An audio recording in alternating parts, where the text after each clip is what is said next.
class. Today we're going to talk about bilingual and multilingual communities. So, related back to our last lecture on China and about how different languages are arise when there are different language contact groups. Today we're going to talk more about, what it means to be bilingual, multilingual, to live in a community, and then also are there communities that are specifically ordained by the government to be bilingual, aka there is a sort of language policy or a doctrine that maintains that this community must speak different languages. And we'll talk about what that means and whether or not those languages are equal or whether or not they're used in different domains. So, when linguists talk about communities, they really talk about they focus in on the speech community. So, I'm sure you read this in your textbook about how there are different speech communities. And so, we talked about last class how different languages aren't necessarily defined or confined by countries' borders. For example, there are different communities, we'd say, that make each language unique.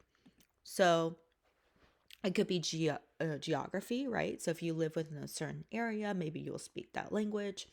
It could also be a perceived solidarity or interaction based on a reference to a particular language. So that's what someone we would call a community of practice. So, for example, if you are a teacher and you are friends with other teachers, maybe you'll have this sort of camaraderie with other teachers. Maybe you'll develop a certain language, right? You'll use certain acronyms based on being a teacher. And so it has less to do with where you live and more to do with, who you interact with. This would be what's called a community of practice. But these communities are constantly shifting boundaries. So, for example, if you decide to change your role as a teacher and become a nurse, then you might have different language communities. You might be speaking different languages or speaking in a certain style that's very different depending on which language style, which community you belong to. And we're also going to talk about code switching today and in later classes. So, the linguistic choices made by members play an important role in constructing meaning and identity. Last class, I also talked about okay, so here are the various reasons why languages might be diverse. And we didn't really talk much about identity, but this is a very important concept because how you identify really trumps any sort of other delineating factor related to language. So, for example, if you grew up in the South, but you do not identify with being Southern, then you might choose different linguistic choices than your peers, right? So it has a lot to do with how you self-identify. So even if it's not conscious, for example, you like to use my example, uh, you don't really get along well with people in the South. You're not gonna say, "Well, I'm just going to speak like I'm from the North now," right? These are something that's very unconscious. These linguistic choices. So, what does it take to be considered a bilingual community? Would you say that the United States is a bilingual community? Would you say that Baltimore is a bilingual community or Maryland is a bilingual community? So, linguists define this as, of course, bilingual means the use of two or more languages. And there's various levels of fluency or competence, as we say. It could be active in that a lot of people use this language on a day to day basis. Or it could be passive, which means that maybe you understand the language, but you don't speak it. So, this would be the example of a lot of Korean American communities, right? So, in Ellicott City, for example, there's a lot of people who are active who, they speak Korean on a day-to-day basis. They go to the H Mart, they go to eat Korean barbecue. They use Korean, in a very active role. And sometimes they can use Korean in a very passive role in that, like, their parents, might talk to them in Korean, but then they speak English to their peers. They can understand it maybe, but they don't really speak it that well, or they only know the Korean that they learn in Korean language school, like weekend language school. So when we say a bilingual community, it doesn't necessarily presume that everyone is 100% fluent in that language, because there's different levels of competence. And each bilingual community is unique. So, we talk about Korean Americans, talk about Italian Americans. We talk about, for example, the textbook mentions the Lumbee Native American tribe. So, even if they don't have a specific language, they might have a dialect. Remember the differences between language and dialect that we talked about in last class. So, um, you know, each community has their own way of determining who is bilingual. It could be that you speak a different dialect. It could be that you use a language in one context, like school or work, and not another, right? So it is really determined by the speakers of that community. So when we look at countries as speech communities, we're really thinking about what Benedict Anderson calls an imagined community, right?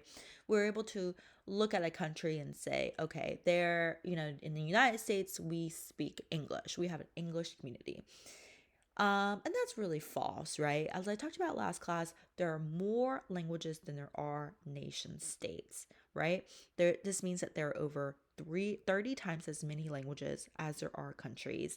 And in other words, that bilingualism is present in practically every country in the world, whether it is officially recognized or not. This is a very powerful quote because it says that even if the government does not say that a community is bilingual, or we are bilingual, or we are multilingual, the reality is multilingualism happens, bilingualism happens, right? So even if you were to insist that something is an official language, other people will speak other languages. This is something that is natural. So we see here that there is an unequal distribution of languages, in that less than 4% of languages have an official status.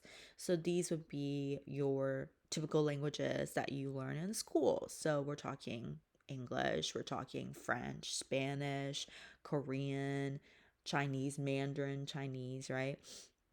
These have an official status from a country, right? So you're able to look at Spain and say they speak Spanish, and you're able to look at France and they speak French.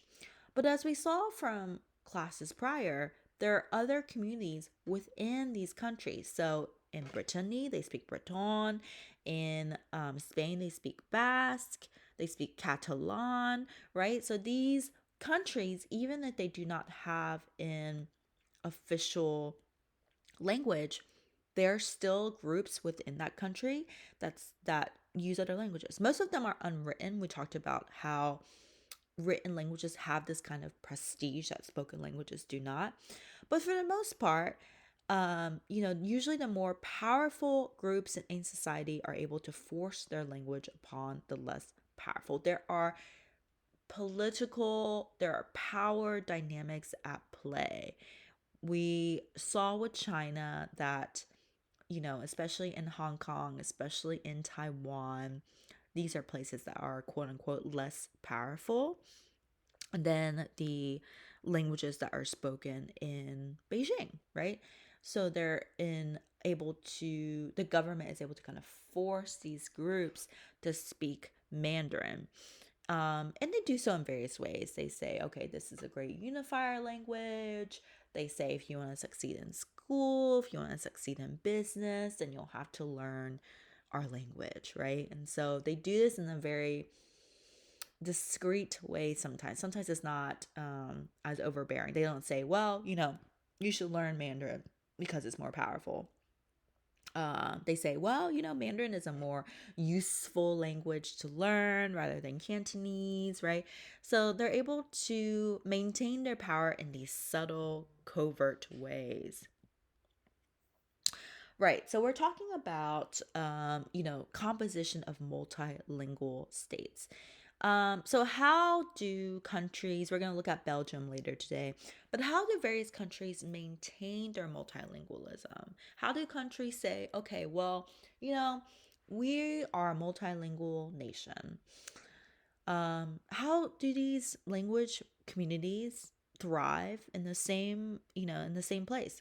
Well, it varies, but it also is depending on the country's history, whether the country has a history of war, whether they have a history of human rights, for example.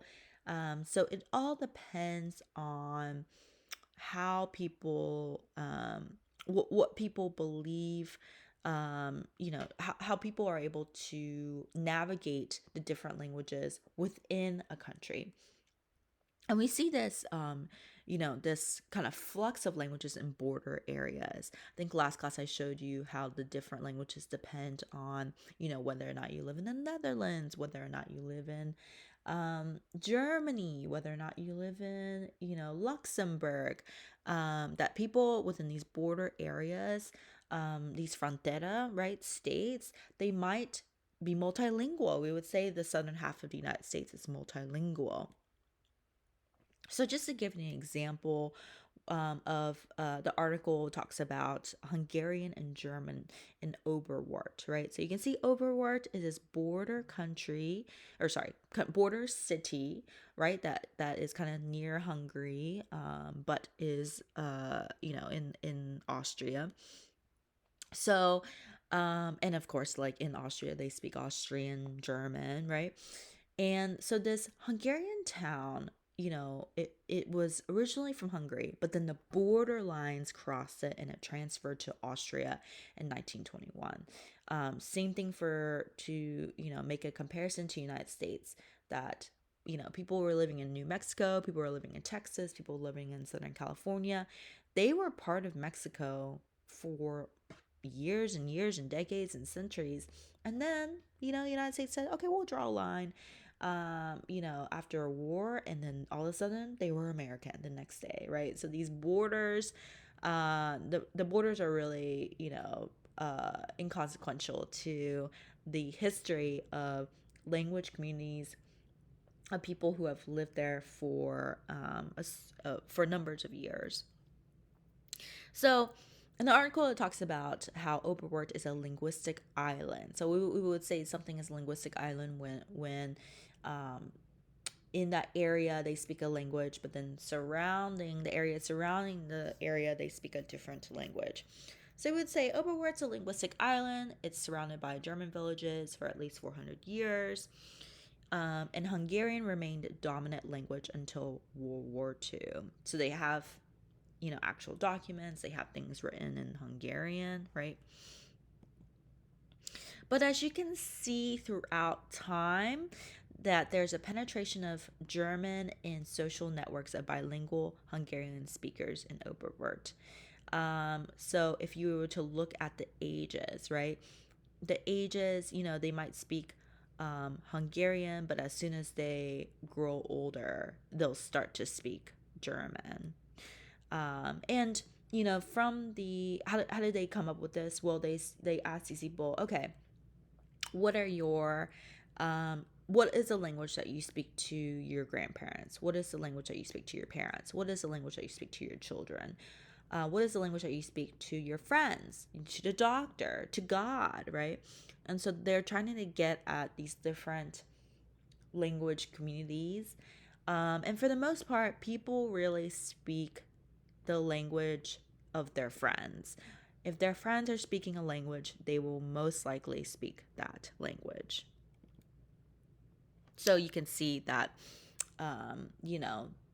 it depends on the country's history. So even if it is a quote unquote linguistic island, not for long, right? Because there's so much contact. Even in today's society, we would say that there's media influence, right? It's very difficult to say, I'm not, I'm only going to speak a certain language. Um, if the rest of your media that you consume is in a different language.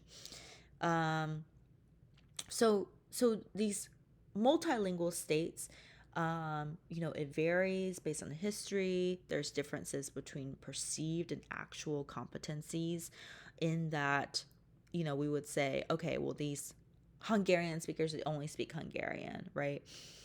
But they ask these questions like, what language do you speak to God? What language do you speak to your parents? Because they're trying to get at, I might say I speak Hungarian, but for the most part, I'm speaking German. And it also depends on the role of the indigenous or migrant minority status, right? So in this area, if German has a high value, then people are going to speak German.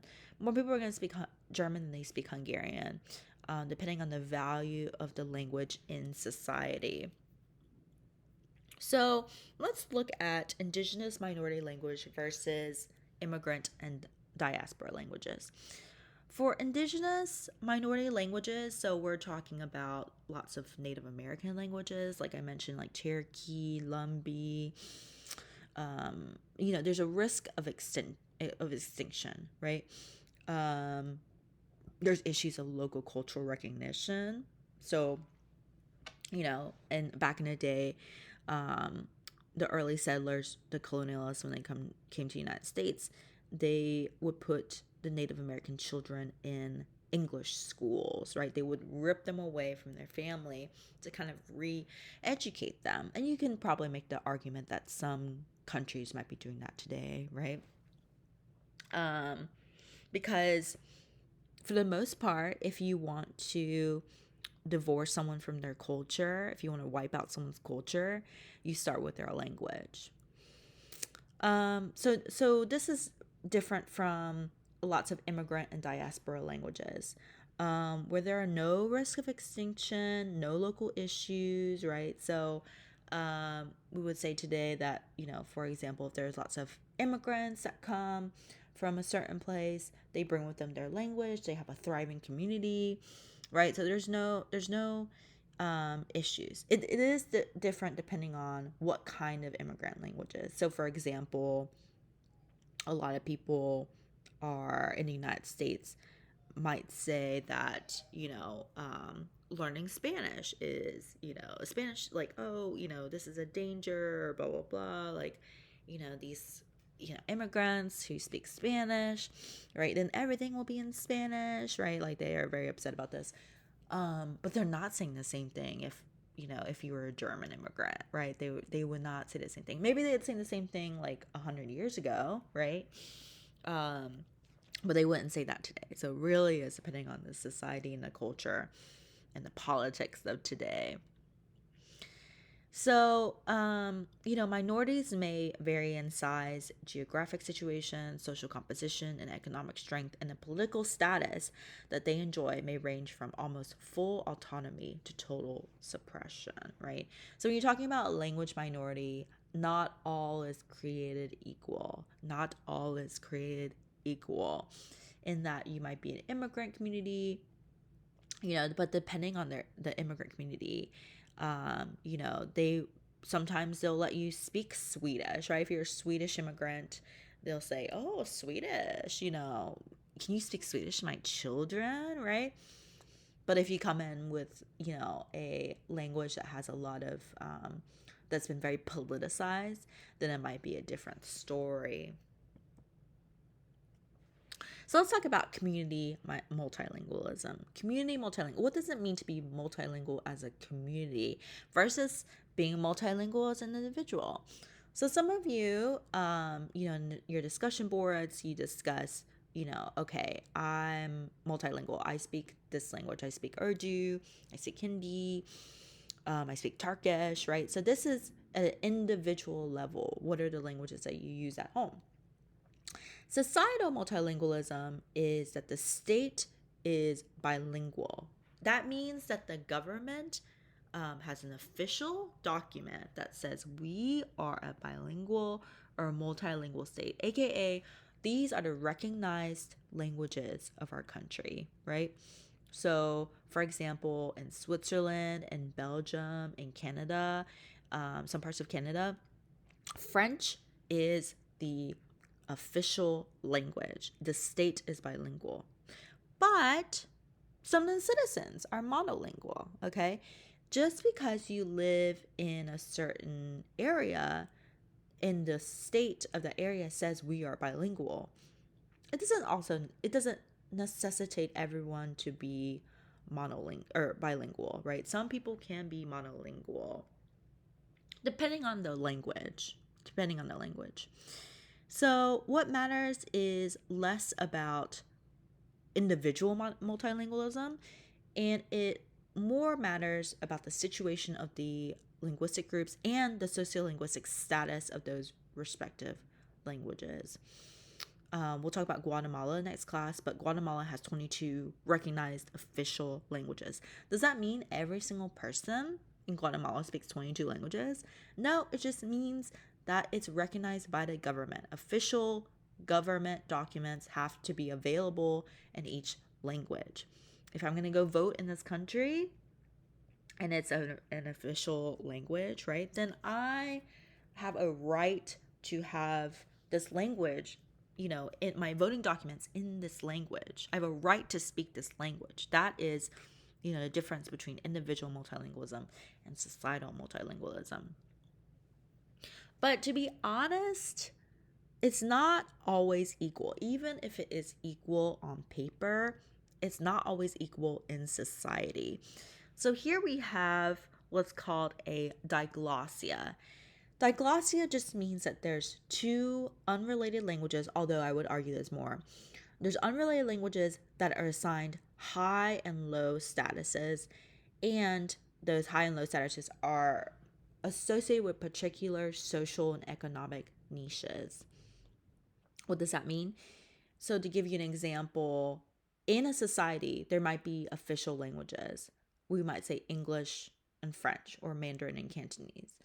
But in society, there's a recognized diglossic situation in which if there's two or more languages, one of the languages comes out on top. And that is recognized by the state, the government. So for example, Mandarin and Cantonese. Last class we talked about how they were recognized languages, right? They're not going to just ignore that so many people speak Cantonese in China. But what they will say is that there is a diglossic situation, aka Mandarin has a high status and Cantonese has a low status. AKA you might be able to speak both languages in schools, but it is very clear who is on top and who is not. It's the same thing for English and French in Quebec in the 1950s, right? So in the 1950s, I think there's a study later on that we'll read talking about, what is the language situation and what is preferable, right? And in I think in the 1950s it was English, but now today we would maybe say it's French. There's also like in this class we talked about the history, right? There's a colonial situation, the colonial language versus the local language. You'll see this in a lot of countries that have been colonized in the past. So to give an example, Vietnam, right, back in the day, the colonial language of French had a higher prestige than the local languages. And the same thing for Cambodia, right? French had a more high prestige than the local language of Khmer, even though most of the people spoke the local language rather than the colonialist language. So these are the languages that have the institutional language use, right? So langue d'oil versus langue d'oc in 16th century France. So, it's like the language of the people or the language of the document, right? Like what is the, who has the most power? So the term diglossia applies to any situation where two languages or varieties, remember we talked about everyone is speaking a language variety. When it's not equally used in society, we would say that there is a diglossic situation. If there's more than two, we'd say heteroglossia, but people use it exchangeably. They say diglossia even if there's more than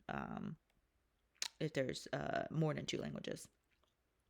So right, so you can kind of use this in your everyday language use, and if you're looking at a language community, right? So like your final paper will talk about a language community. So just think about these things.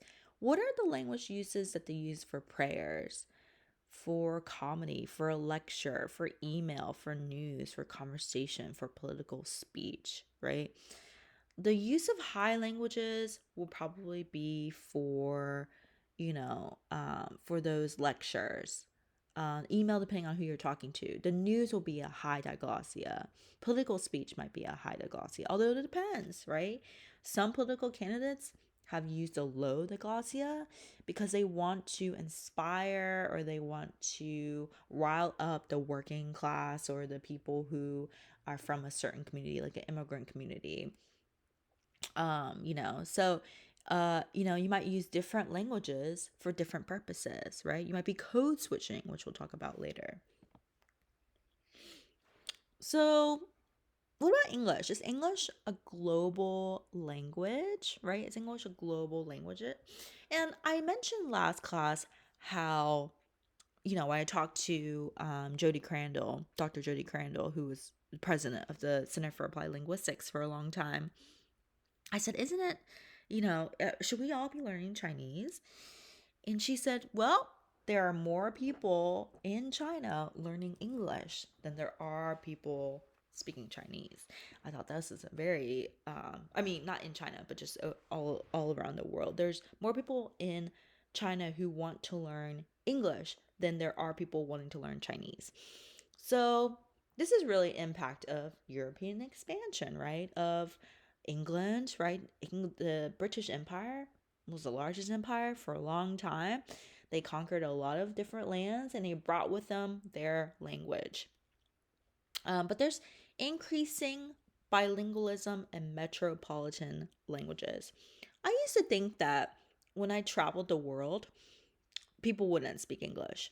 But now, more and more, I see people speaking English in a lot of different places, especially metropolitan places. I'm not talking about if you go to a village somewhere where no one speaks English, right? When you go to cities all around the world, you are able to find more and more people that speak English. The world is changing. There's more speakers of English as a second language than there are native speakers, right, of English. And this sounds surprising, right? But if you were to, go to Asia, go to a lot of different places, they are learning English as a second language. There's very little places I can think of who are not at least learning English. They might not be fluent, right? We talked about competency earlier. They might not be fluent in English, but they are learning it. They want to learn it. So is it English a global language then? Would we say it's a global language? And a lot of people would say, yeah, that's true. He has this researcher, he has a kind of this diagram of people who speak English as a global language. And they would say, English is not our language anymore, right? English is not our language. We do not own English. English belongs to the world. But you know what English does? It reflects global power relations in that now the world privileges people who speak English over people who do not because of this expansion, right? I've been an ESL teacher for a number of years, like 11 years, and I would say that there will be an increasing number of ESL professionals, right? If you're looking to have a job somewhere where you can travel, I highly recommend being an ESL teacher or a TESOL teacher, right? Because people want to know English. People want to learn it. It's a global language. What does this mean, however? I mean, it means that the more people speak English, and the more value placed on English, the more likely you're able to get extinction of smaller languages.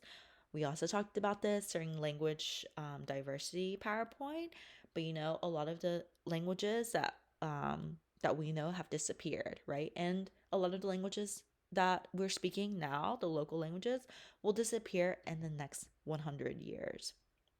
And that has to do with, has to do with a lot of, the prestige, the value of languages. English is a global language. But also, I think the internet, right? The internet right now is written predominantly in those colonialist languages. And you can find things translated in English, French, Spanish. When was the last time that you read an article online in Khmer, right? In Cambodian. Not to say that Cambodian will disappear, but just to give you an indication of how powerful English has in the world. So at the same time, there's massive migration has led to greater linguistic diversity within countries. So the status differences are different. There's little enthusiasm for immigrant languages, right? Second language acquisition can be seen as important, but with immigrant bilingualism equated with poverty, there's a low status. Okay. So again, harking back to what I said about speaking Spanish in the United States, or any other language. Chinese used to be this way. Italian used to be this way, right? We think of Italian now as this like beautiful language and European and blah, blah, blah. But back in the day, it was known as being a low status language because most of the Italian immigrants were from the lower classes. So they associate that language with people from those communities. So I mentioned earlier about public policy, language policy, and language planning. Okay. So when a country, usually after a war, usually after they draw a border, they have to make decisions on, who are we as a country? Who are we? What's our identity? And a lot of that has to do with the language, right? They say, which languages should we use? And okay, so which language are we going to use for our official documents? Which language are we going to really promote in our schools? But it also depends on, especially after a war, who the winners of that war, right? Obviously, it's going to be the speakers of the language. It's going to be the winners, right, that get to rewrite history. So how are they going to raise the status of this language? To give an example, after the Guatemalan Civil War, there were a lot of Mayas indigenous people who were killed, right? There was a massive genocide. So as a result, when they were trying to rebuild the country, they said, listen, we want to, we will elevate our Mayan languages. We're not going to have genocide again, okay? So then they had 22 official languages, right? But you can see that even the best laid plans don't often come to fruition. So in the case of South Africa, despite Afrikaans being, an official language or a recognized language, English is becoming the lingua franca. We didn't talk about lingua franca, but lingua franca just means like this is a common language spoken within contact varieties. So if you go somewhere and, you just go to UMBC, for example, and there's someone from Egypt, there's someone from Pakistan, there's someone from, Iran. They're all speaking English because English is a lingua franca. It's a shared language. So obviously there's de jure versus de facto multilingualism. De jure means by law, de facto means like in reality. And in the United States, English is a de facto multilingual country. In that, by law, there's no official language in the United States. But in reality, English is very official in a lot of states, right? Like state by state. English is needed. But we're a multilingual nation, right? There's nothing in our official documents that say that we're a multilingual nation, but by de facto, in truth, in reality, we're a multilingual nation. You can find this also in a lot of European cases. So, de jure, right? Like in, France, de jure by law, France, academic French is the national language. De facto, a lot of people speak different languages. Arabic, people speak Arabic. People speak Breton. There's lots of different languages, especially in former colonies, right?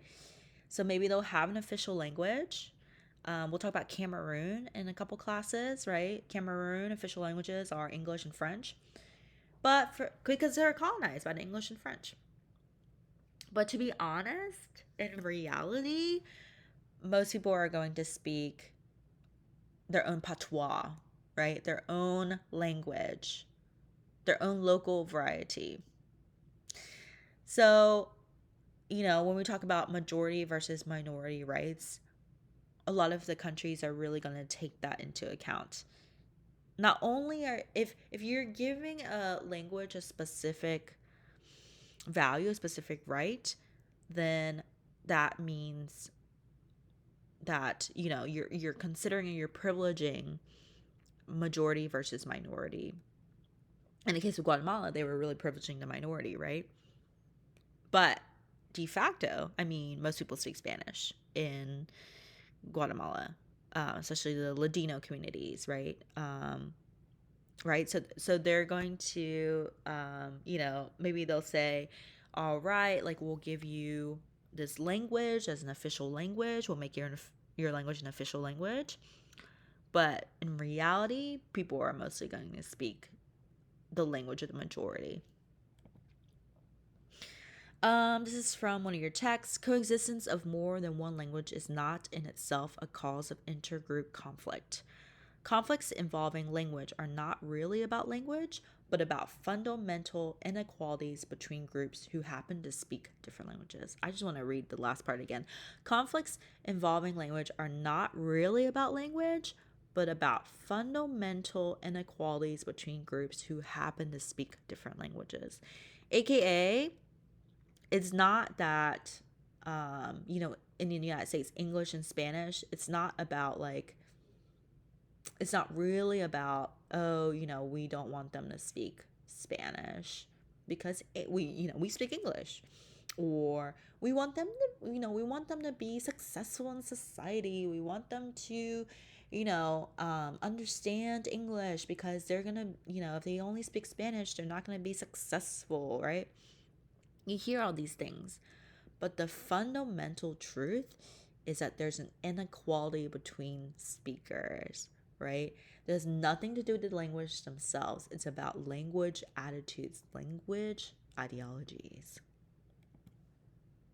So our case study today, we're going to talk about multilingualism in Belgium. Okay, Belgium is by law, by de jure, a multilingual state.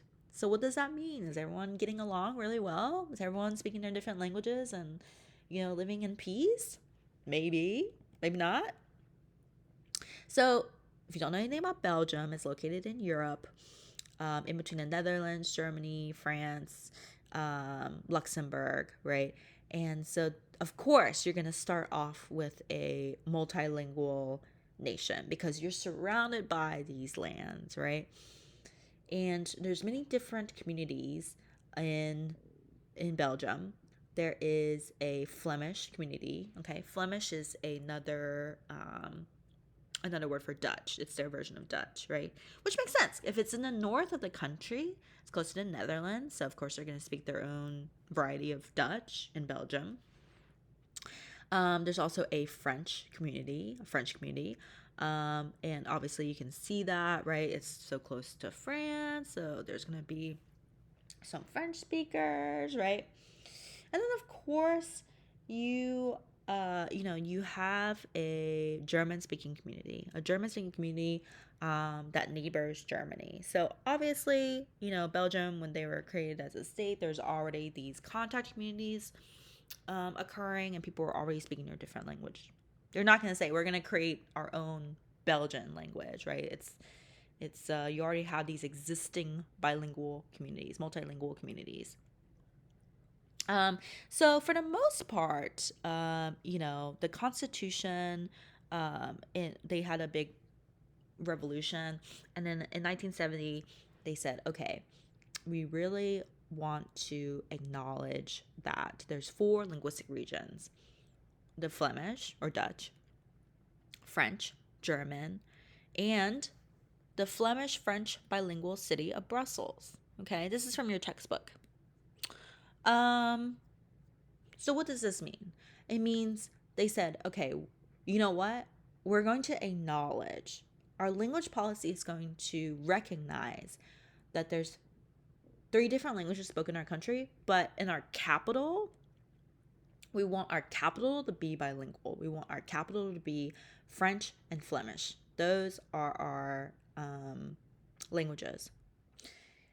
And as you can see, there is kind of a divide, like almost 50-50, but for as far as like what people learn as their first language versus what people learn as their second language. So most people's language for first language is Dutch or Flemish. And then their second language, and most people, so over half. But then the other half, they're mostly speaking French, right? Most people are speaking French as their first language. Oh, sorry. Most people are speaking Dutch as their first language, or Flemish as their first language. There's a lot of people, the other half are speaking French, and only a little bit is speaking German, okay? But as far as their second language goes, most people are learning French as a second language. So, for example, if they're Flemish, they learn Flemish at home, then they're learning French. It's less likely for French people who are native French speakers, francophones, to be learning Flemish, right? So already you can see that there is a diglossic situation. There is an inequality among languages that are happening here, right? It goes back to the individual versus bilingual communities, right? Whereas the country itself is multilingual, it's bilingual, but the individual speakers, it's different. It paints a different story.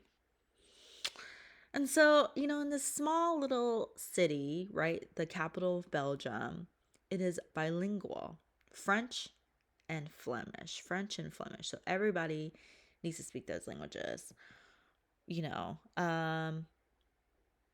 Brussels, the city, Brussels, the capital region. So in this small little region, right, it's bilingual. Why do they have a bilingual city in a multilingual nation? Well, the thing about Brussels is it's not only the capital of Belgium, but it is the capital of the EU, okay? It represents more than just the country it is housed in. It represents the European Union. It's home to the European Commission, the European Parliament, the European Council of Ministers. It also hosts NATO, okay? The Strategic Defense Alliance of Europe and North America is in Brussels. Back when they were having those Brexit talks, right? They're having a talk about whether or not the United Kingdom or United Kingdom should leave the EU. Britain should leave the EU. They were going to Brussels because Brussels was the capital of the EU. So 1700, it's a multinational city. A lot of people, 1700 multinationals, have their European headquarters in or near Brussels. So because of this, everybody's going to Brussels every other week, okay? There's flights to Brussels, trains to Brussels. People are going to Brussels. It's the fourth leading venue for international meetings and conferences. I wonder if New York is number one. I'm not sure. But with 600 international press agencies, it boasts the second largest concentration of journalists in the world, okay? In the world. Brussels is important, okay? It's the seat of Europe. It's the seat of the EU. Lots of multinational people. Everyone's convening in Brussels.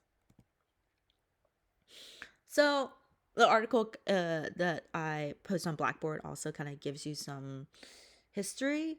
But before independence, the geographic entity known as Belgium now passed from the control of one foreign power to another for centuries. So they're just playing political football, right? Like one week it was French, and then another week it was it was part of the Netherlands, blah blah blah.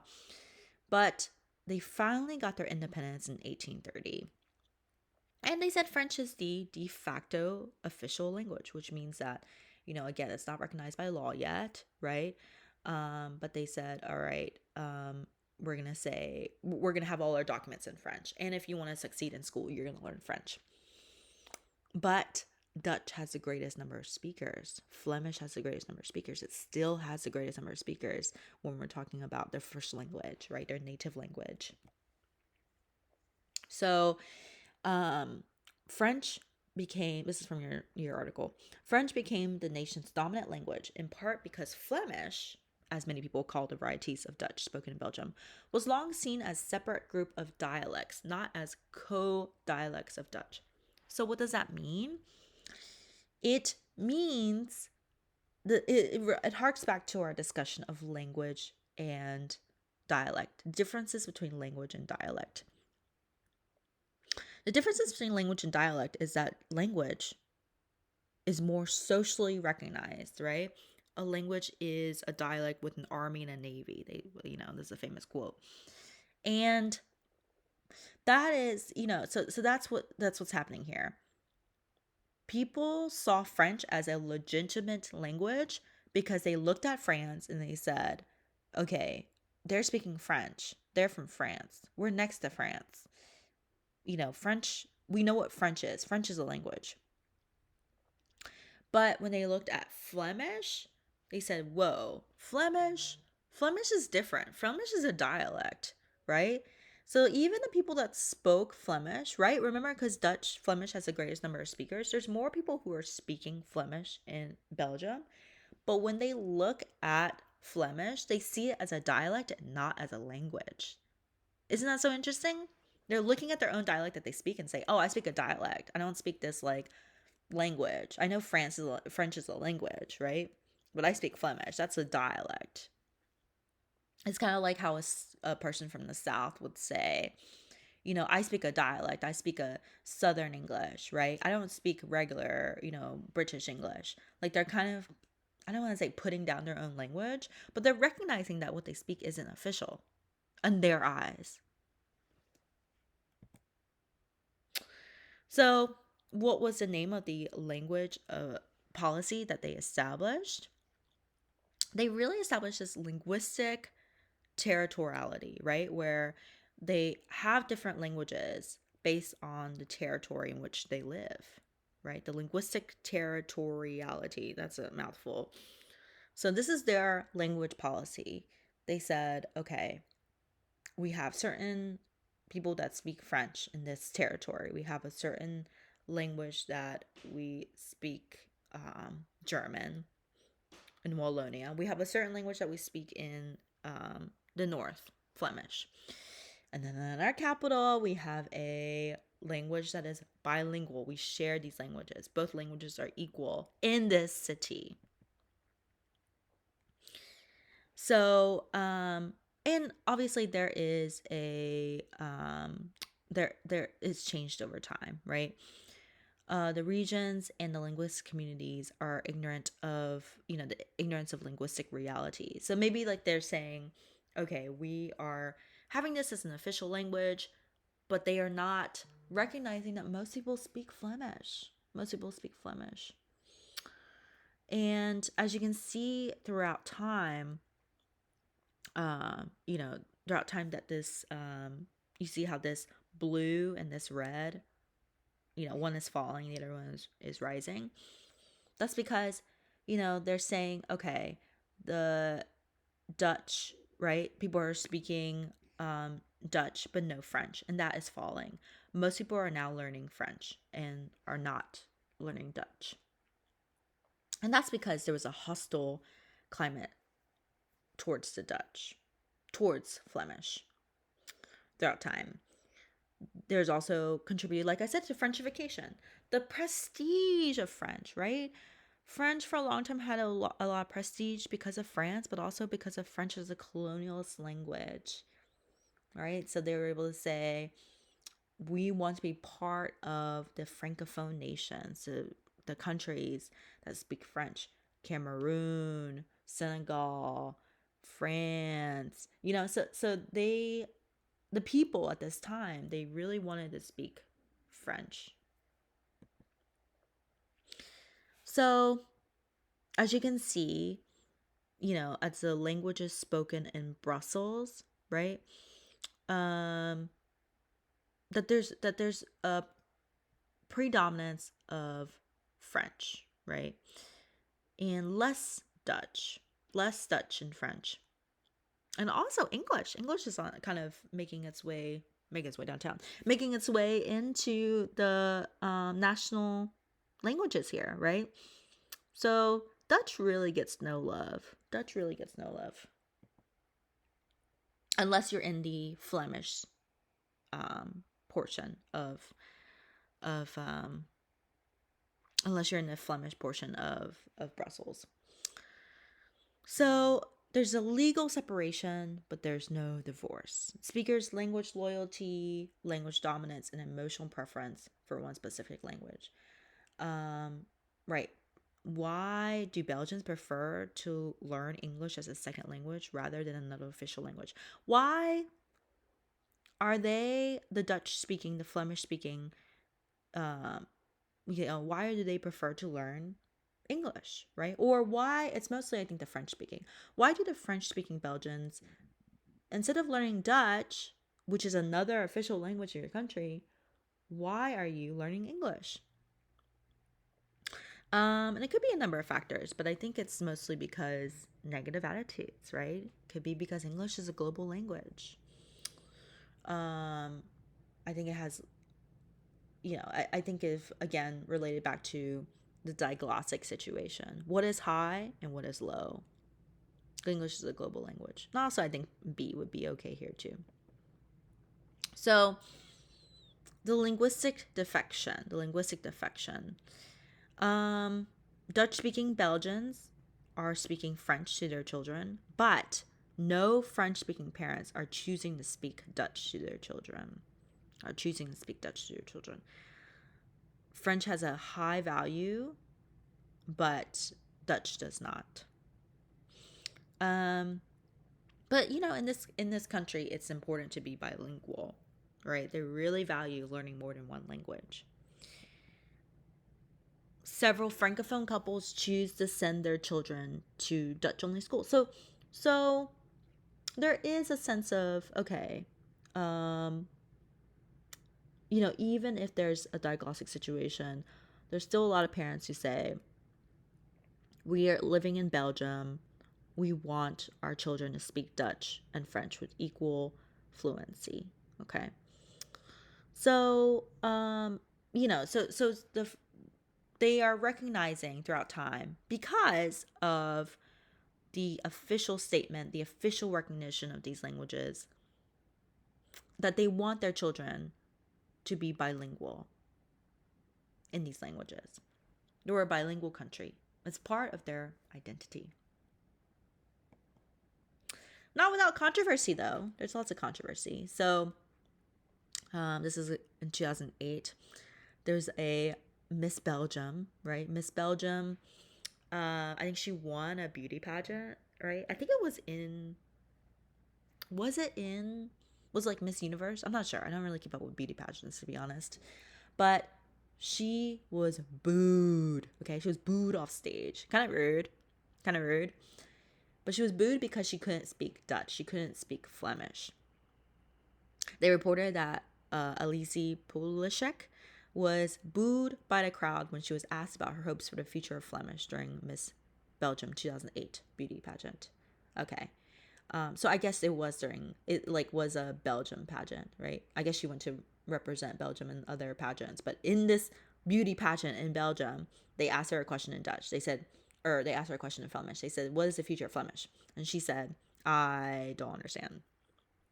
And then the audience began booing. Okay, began booing.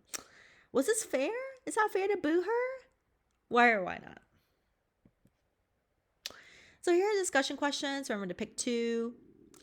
How would you describe multilingualism where you live? Is it a multilingual neighborhood? What kind of conflicts arise in the multilingual community? How do you propose to resolve these conflicts? And do you believe the U.S. has or already will have or already has a multilingual language policy like Belgium? Why or why not? Okay. And maybe you can give me a little bit of like about Miss Belgium. Was that fair to boo her off stage? Let me know in the discussion board. I look forward to hearing your thoughts.